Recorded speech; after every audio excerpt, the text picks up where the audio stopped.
ఏపీలో వారందరికీ ఉచితంగా నెలకు 4,000 రూపాయలు బ్యాంక్ అకౌంట్లో వేస్తారు. వెంటనే దరఖాస్తు చేసుకోండి. ఆంధ్రప్రదేశ్ మిషన్ వాత్సల్య స్కీమ్ 4,000 రూపాయలు. ఆంధ్రప్రదేశ్ ప్రభుత్వం వారందరికీ మిషన్ వాత్సల్య పథకం కింద ఆర్థిక సహాయం అందిస్తోంది. ఇప్పటికే 2 విడతల్లో డబ్బులు పంపిణీ చేయగా, మూడో విడత కోసం దరఖాస్తులు స్వీకరిస్తున్నారు. అర్హులైన పిల్లలు ఐసీడీఎస్ కార్యాలయాల్లో అవసరమైన పత్రాలతో దరఖాస్తు చేసుకోవాలని అధికారులు సూచిస్తున్నారు.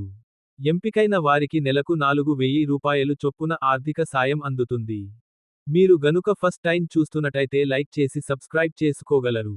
ఈ పథకానికి 2025 మార్చి 31 నాటికి 18 ఏళ్లలోపు వయసున్న అనాథ పిల్లలు అర్హులు. ఆంధ్రప్రదేశ్ ప్రభుత్వం ఏపీలో ఆ పిల్లలందరికీ తీపికబురు చెప్పింది. తల్లిదండ్రులు లేని పిల్లల కోసం మిషన్ వాత్సల్య పథకం ఆసరాగా నిలిచింది. కేంద్రం పిల్లల చదువుకు, పోషణకు డబ్బు సహాయం చేస్తోంది. కూటమి ప్రభుత్వం ఈ పథకంపై ప్రత్యేక శ్రద్ధ పెట్టింది.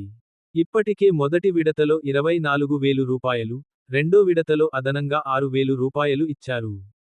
ఇప్పుడు మూడో విడత కోసం దరఖాస్తులు తీసుకుంటున్నారు. రాష్ట్ర వ్యాప్తంగా అర్హులైన పిల్లలు ఈ పథకం కోసం దరఖాస్తు చేసుకోవచ్చు.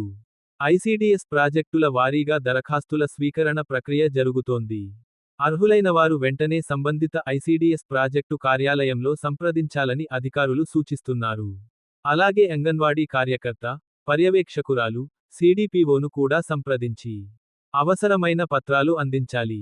ఈ మేరకు దరఖాస్తు చేసేందుకు పిల్లల జనన, ఆదాయ, కుల ధృవీకరణ పత్రాలు అందజేయాల్సి ఉంటుంది. అలాగే తల్లిదండ్రులు లేదా సంరక్షకుల ఆధార్, రేషన్ కార్డు కాపీలు, బ్యాంక్ పాస్బుక్, మిగిలిన పత్రాలు అందజేయాలి. అయితే ఈ డాక్యుమెంట్లపై ఖచ్చితంగా గెజిటెడ్ అధికారి సంతకం ఉండాలి.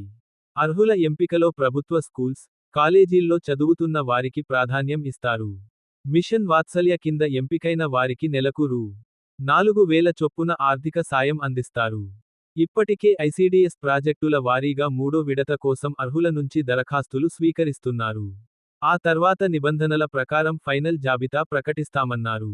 ఈ మిషన్ వాత్సల్య పథకానికి సంబంధించి తల్లిదండ్రులను కోల్పోయినవారు 2025 మార్చి 31 నాటికి 18 ఏళ్లలోపు వయసు ఉండాలి. వీరితో పాటుగా దీర్ఘకాలిక వ్యాధులతో బాధపడుతున్న దంపతుల పిల్లలు కూడా అర్హులు. అలాగే బాలల న్యాయ చట్టం 2015 ప్రకారం నిరాదరణకు గురైనవారు కూడా అర్హులే. కుటుంబ వార్షిక ఆదాయం విషయానికి వస్తే, గ్రామీణ ప్రాంతాల్లో రూ. 72,000 ఉండాలి. అదే పట్టణాల్లో అయితే రూ. 96,000 మించనివారు అర్హులు. అయితే ఈ డబ్బుల్లో కేంద్రం 60%, రాష్ట్రం 40% ఇస్తుంది. మేము అందించిన సమాచారం కనుక మీకు నచ్చినట్లయితే మీ తోటి మిత్రులకు షేర్ చేయగలరు. మీకు కనుక ఈ వీడియో నచ్చినట్లయితే లైక్ చేసి మీ అభిప్రాయాన్ని కామెంట్ రూపంలో తెలియచేసి మీ మిత్రులకు షేర్ చేసి సబ్స్క్రైబ్ చేసి ఆల్ అనే ఆప్షన్ను ఎంచుకోగలరు. మేము పెట్టేటువంటి వీడియోస్ నోటిఫికేషన్ రూపంలో వస్తాయి.